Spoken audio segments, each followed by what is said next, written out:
नमस्कार, दीप्स किचन मराठीमध्ये मी दीपाली आपलं मनापासून स्वागत करते। चला तर मग आजच्या आपल्या रेसिपीला सुरुवात करूया। कोबीची भजी करण्यासाठी आपल्याला काय साहित्य लागणार आहे ते आपण पाहूया।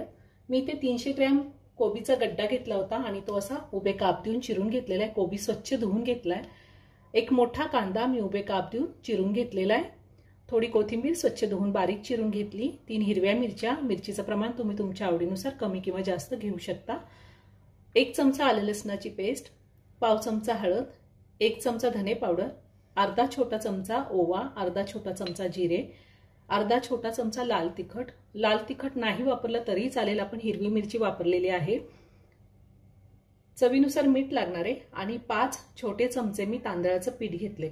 ह्या चमच्याने मी 5 छोटे चमचे तांदळाचं पीठ घेतलेले आणि 1 वाटी बेसन पीठ घेतले। बेसन पीठ आपल्याला गरजेनुसार वापरायचं आहे। तर सगळ्यात आधी आपण हे जिन्नस एकत्र करून भजीचं पीठ भिजवून घेऊयात। मी इथे एक बाउल घेतलाय, त्यामध्ये हा कोबी काढून घेते। कोबी स्वच्छ धुवून घेतलेला आहे।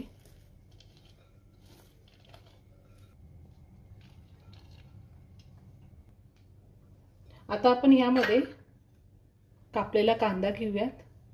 कांदा सुद्धा आपल्याला उभा कट करून एकदम पातळ कापून घ्यायचा आहे। बारीक चिरलेली कोथिंबीर,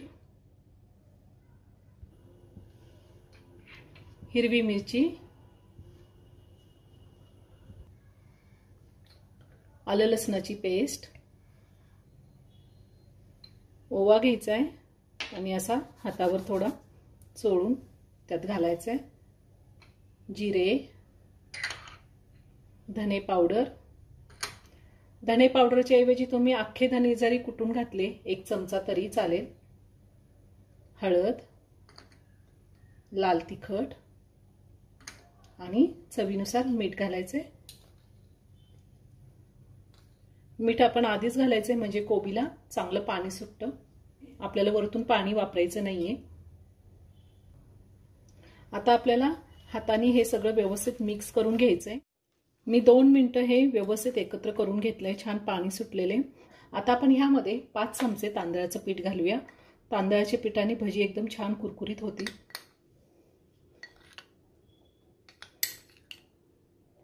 आणि 5 चमचे मी तांदळाचं पीठ घातले। मी 1 वाटी बेसन पीठ घेतले, त्यातलं आधी अर्धी वाटी बेसन पीठ मी ह्या मिश्रणामध्ये घालणार आहे आणि पीठ भिजवून घ्यायचं। गरज लागली तर आपण अजून बेसन पीठ वापरणार आहोत। आता मी हाताने व्यवस्थित हे पीठ भिजवून घेते, मिक्स करून घेते। पाणी आपल्याला अजिबात घालायचं नाहीये, कोबीला पाणी सुटतं। अजून थोडं बेसन पीठ आपल्याला लागणार आहे। एवढं बेसन पीठ आपलं शिल्लक राहिलेलं आहे। याआधी मी गोल कांदा भजीची रेसिपी अपलोड केलेली आहे आणि तुम्ही सगळ्यांनी ती खूप पसंत केली, त्याबद्दल तुमचे धन्यवाद। आपलं भजीचं पीठ भिजवून झालेलं आहे। आपण त्यामध्ये सोडा घालणार नाहीये, आपल्याला असं भिजवून घ्यायचे, जास्त घट्ट करायचं नाहीये आणि जास्त पातळही करायचं नाही मिश्रण, आपल्याला अगदी असंच मिश्रण हवं आहे। आता आपण भजी तळून घेऊयात। मी गॅसवर कढई ठेवली, त्यामध्ये तेल गरम करायला ठेवले आणि तेल गरमही झालेलं आहे। आपल्याला सुरुवातीला तेल एकदम व्यवस्थित गरम करून घ्यायचंय, त्यानंतर गॅसची फ्लेम आपल्याला मीडियम ठेवायची आणि त्यानंतर आपण भजी तेलामध्ये सोडायची।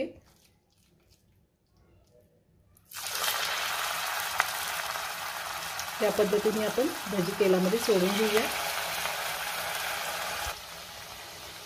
मी गॅसची फ्लेम लो टू मीडियमवर ठेवलेली आहे आणि भजी तळून घेते, म्हणजे भजी छान कुरकुरीत होतात, आतमध्ये कच्ची राहत नाही। आता आपण ती पलटून घेऊया।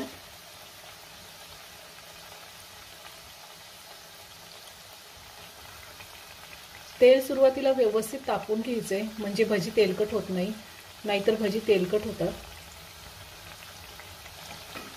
तुम्ही जर माझं चॅनल अजून सबस्क्राइब केलं नसेल तर नक्की सबस्क्राइब करा आणि शेजारील बेल आयकॉन क्लिक करा, म्हणजे मी ज्या रेसिपी अपलोड करते त्याचं नोटिफिकेशन तुम्हाला मिळेल आणि तुम्ही माझ्या रेसिपी बघू शकाल।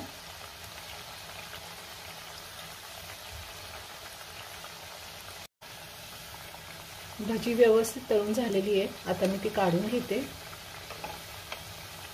टिश्यू पेपरवर काढून घ्यायची भजी।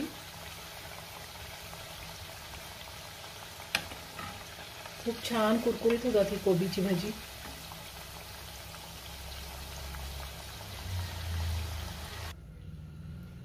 आता मी राहिलेली भाजी सुद्धा याच पद्धतीने तळून घेणार आहे। मी सगळी भाजी व्यवस्थित तळून घेतलेली, आता मी ती काढून घेते एका प्लेटमध्ये।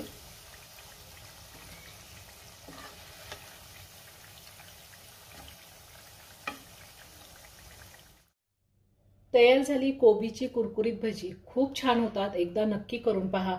व्हिडिओ जर आवडला तर व्हिडिओला लाईक आणि शेअर करायला विसरू नका। रेसिपी आवडली असेल तर कमेंट करून नक्की कळवा।